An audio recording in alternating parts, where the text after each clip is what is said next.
Do you ever notice how society treats you like you're running out of time? Like if you haven't made it by 30, figured everything out by 40, you're somehow behind, somehow less than. You scroll through social media and see all these young success stories, these prodigies, these people who supposedly have it all together before their brain is even fully developed. And you look at your own life, at the years that have passed, at the dreams you haven't achieved yet, and you feel this crushing weight of having missed your window. You tell yourself you're too old now, that your best years, are behind you, that whatever potential you had has expired like milk left out too long. But what if I told you that everything you've been taught about age and potential and peak performance is not just wrong, but backwards? What if the years you think you've wasted were actually necessary? Preparation for something you couldn't have accessed when you were younger. Stay with me, because what Michel Foucault understood about human development is going to flip your entire relationship with time and aging upside down. There is something profoundly disorienting about reaching middle age in a culture obsessed with youth.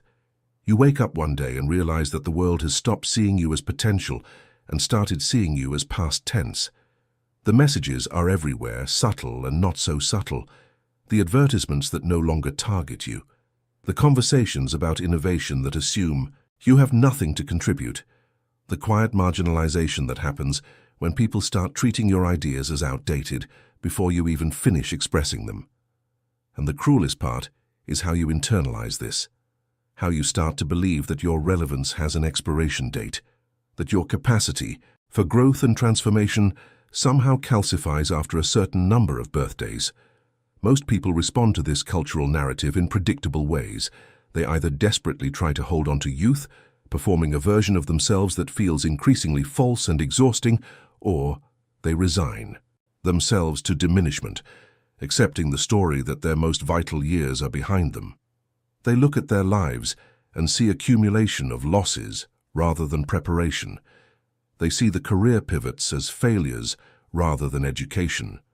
They see the relationships that ended as proof of inadequacy rather than evolution. They see the years of searching and questioning as wasted time rather than necessary groundwork. And so they settle into a kind of premature retirement from their own becoming, maintaining the structures they have built, but no longer believing in the possibility of radical transformation. But here is where Foucault offers us a completely different lens, a way of understanding human development that inverts everything we have been taught. Foucault spent much of his later work exploring what he called technologies of the self, the practices and techniques through which we constitute ourselves as subjects. And what he discovered through his study of ancient Greek and Roman philosophy, particularly the concept of epimeleia heautou, the care of the self, was that the ancients understood something we have completely lost.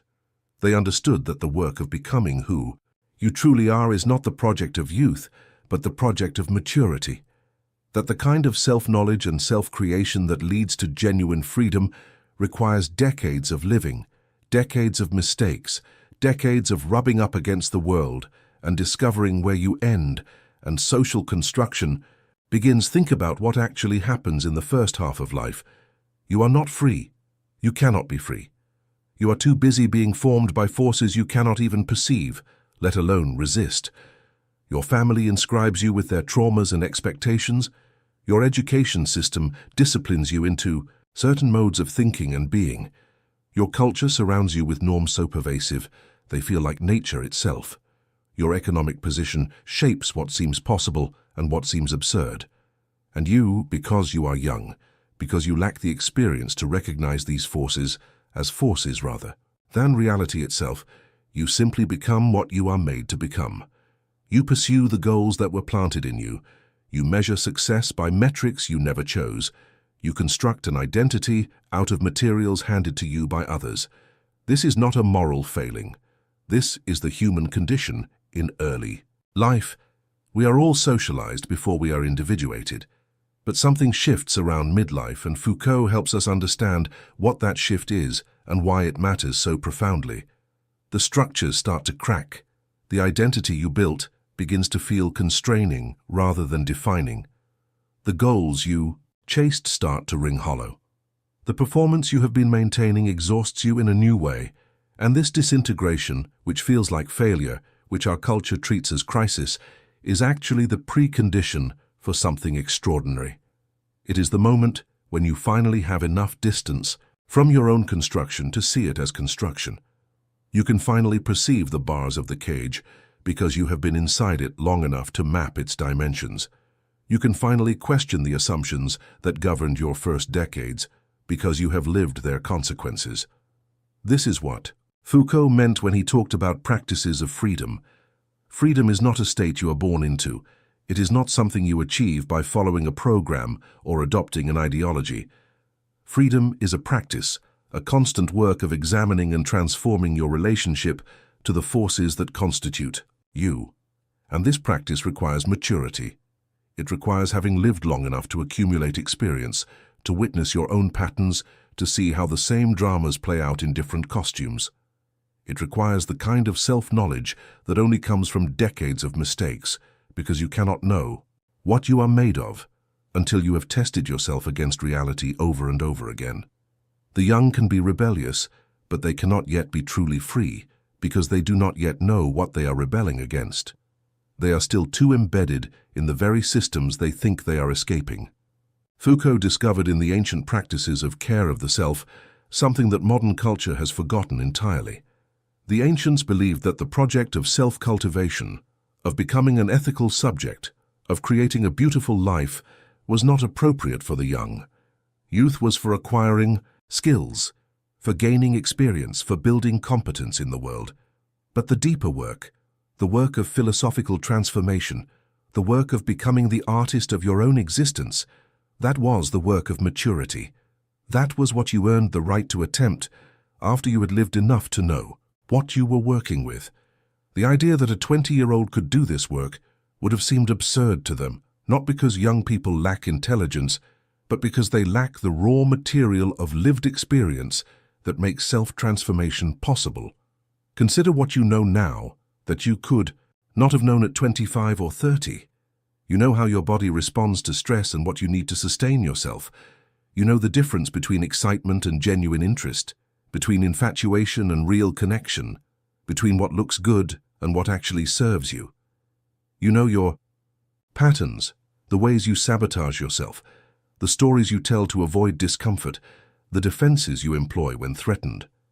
You know what you actually value versus what you are told to value, what brings you alive versus what deadens you, what feels true versus what feels like performance. This knowledge is not abstract. It is embodied, earned through years of paying attention to your own experience. And more than knowledge, you have something even more valuable. You have fatigue with your own bullshit. This is the gift that only time can give. When you are young, you can still believe your own rationalizations. You can still pretend that this time will be different, that you have changed, that the pattern will not repeat. But by the time you reach your 40s and 50s, you have seen yourself do the same thing enough times that you cannot lie to yourself anymore. The self, deception that was so easy in youth, becomes impossible to maintain. And this exhaustion with your own evasions, this inability to keep performing even for yourself, this is the opening. This is where real transformation becomes possible. Foucault talked about parrhesia, which is often translated as frank speech or truth-telling, but it is deeper than that. Parrhesia is the courage to speak the truth even when it is dangerous, even when it threatens your position, even when it exposes you to harm. And the first person you must practice parrhesia with is yourself. You must be able to look at your life without the comforting narratives, without the justifications, without the story of who you think you should be, and see what is actually there. This requires tremendous courage, and it requires the kind of maturity that only comes with time. The young are too invested in becoming something to see clearly what they already are. But by midlife, if you have been paying attention, you have no choice but to see. There is a reason why so many of the great philosophical and spiritual transformations happen in the second half of life. The mystics, the sages, the people who fundamentally reimagined what it means to be human, they did not peak at 25.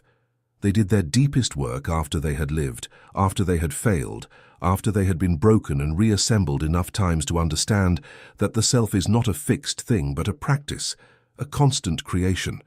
Foucault himself did his most radical work in his final years, completely transforming his approach to power and subjectivity, opening up entirely new ways of thinking about freedom and ethics.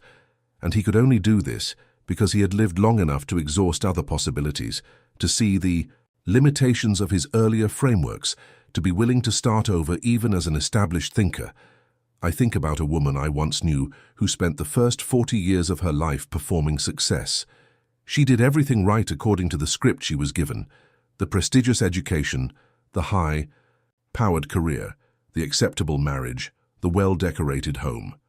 From the outside, she had achieved everything she was supposed to want, but somewhere in her early 40s, something shifted.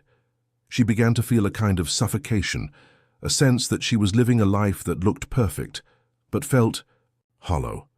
At first, she tried to fix this feeling the way she had been taught to fix everything, through more achievement, more control, more optimization.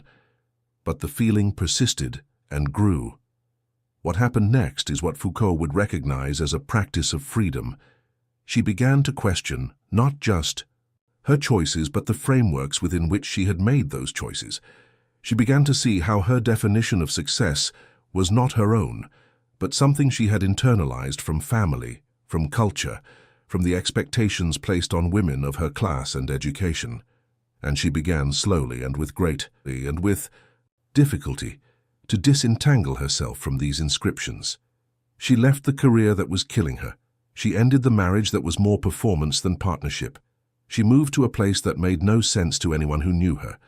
And in her 50s, she began to create a life based not on external validation, but on her own careful attention to what actually brought her alive. This is not a story about finding happiness or achieving peace. It is a story about the courage to dismantle a self that no longer fits, even when that self is comfortable, even when abandoning it means losing approval and security. And this kind of courage is almost impossible in youth, because the young still believe that the right performance will finally bring fulfillment. It is only after you have perfected the performance and discovered it does not deliver what it promised that you can begin to ask what you actually want beneath all the wanting you were taught. So what does this mean for you here now, if you are in the second half of life and feeling like you have missed your chance? It means you need to completely invert your relationship to time. The years you think you wasted were not wasted. They were necessary education. Every failed relationship taught you something about intimacy and boundaries that no book could teach. Every career disappointment revealed something about what you actually value versus what you were conditioned to pursue. Every moment of confusion and uncertainty was your psyche trying to break free from the cage of who you were supposed to be.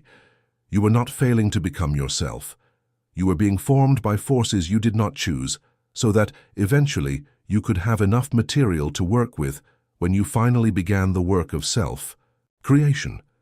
And that work, the real work of creating yourself as an ethical subject, as Foucault would say, that work is only possible now. Because now you have the distance to see your own construction. Now you have the fatigue with performance that makes authenticity necessary rather than optional.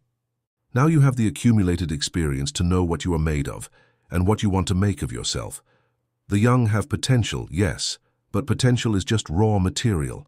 It takes decades of living to transform potential into something real, something tested, something that can withstand the pressures of existence without collapsing back into conformity. This does not mean the path is easy. Creating yourself according to your own values rather than inherited ones is some of the hardest work you will ever do. It means disappointing people who expect you to stay the same. It means walking away from securities that no longer serve you. It means sitting with the discomfort of not knowing who you are while you figure out who you want to become. It means resisting the constant pressure to settle, to accept diminishment, to believe that transformation has a deadline. But here is what Foucault understood and what our culture has forgotten. This work is not just possible in maturity, it is the work that maturity finally makes possible. You are not too old, you are finally old enough. The ancient Greeks had a concept called ascesis, which is often translated as asceticism, but that is misleading. Ascesis was not about deprivation or punishment. It was about practice, about training, about the daily work of shaping yourself into the kind of person who can live freely rather than reactively. And this practice was understood as the work of mature life, the work you undertake when you have lived long enough to know what needs to be transformed and have accumulated enough self-knowledge to attempt the transformation honestly. You are not trying to become someone else. You are trying to free yourself from everything that is not actually you, everything that was inscribed in you by others, everything that keeps you performing a role rather than living a life. And this freedom, this capacity to examine and transform your relationship to yourself and the world, this is what rare minds achieve in the second half of life. Not because they are smarter than others, not because they have some special gift, but because they have the courage to use their accumulated experience as material for transformation rather than resigning themselves to repetition. They look at their lives, and instead of seeing limitation, they see possibility. Instead of asking what they have lost, they ask what they can now do that they could not do before. Instead of accepting cultural narratives about decline, they create their own narratives about deepening, about the kind of wisdom and freedom that only comes from having lived long enough to stop lying to yourself. If you have made it this far in this video, I know you are not just consuming content. You are searching for something real, for a way to understand your own experience that does not diminish it, that does not treat your age as a liability or your years as waste. This channel exists for people like you, people who refuse easy answers, who want to think deeply about what it means to be human, who are willing to do the uncomfortable work of examining their own lives without flinching. Every week I create content exploring these questions through philosophy, through the great thinkers who actually understood human transformation, through ideas that respect your intelligence and your complexity. If you want to continue this journey of questioning and becoming, subscribe to the channel and turn on notifications so you do not miss the next exploration. And if this video gave you a new way of seeing your own life, leave a like so more people who need this perspective can find it. You are not alone in this work of late blooming, of refusing to accept limitation, of believing that the most interesting chapters might still be ahead. What Foucault teaches us, finally, is that the self is not something you discover like an artifact buried in the ground, waiting to be unearthed. The self is something you create, something you practice, something you work on every day through the choices you make and the attention you bring to your own experience. And this work of self-creation is not the work of youth. Youth is for gathering materials, for making mistakes, for learning what the world demands and what you are willing to give. But the work of actually becoming the author of your own life, of creating an existence that feels true rather than prescribed, that is the work of maturity. That is what you have been preparing for all these years without knowing it. So if you find yourself at 50 or beyond, feeling like you have somehow missed the main event of your life, consider the possibility that you have it exactly backwards. Consider that everything up until now has been preparation, education, the accumulation of experience and self-knowledge necessary to finally begin the real work. Consider that the fatigue you feel with performance is not failure, but readiness. Consider that the questions that unsettle you are not signs of confusion, but invitations to transformation. Consider that you are not too old to flourish. You are finally old enough to flourish in a way that actually matters, in a way that is not about external validation, but internal truth, not about becoming what others expect, but becoming what you have earned the right to be through decades of living, and paying attention and refusing to lie to yourself anymore. The rarest minds do not peak early and fade.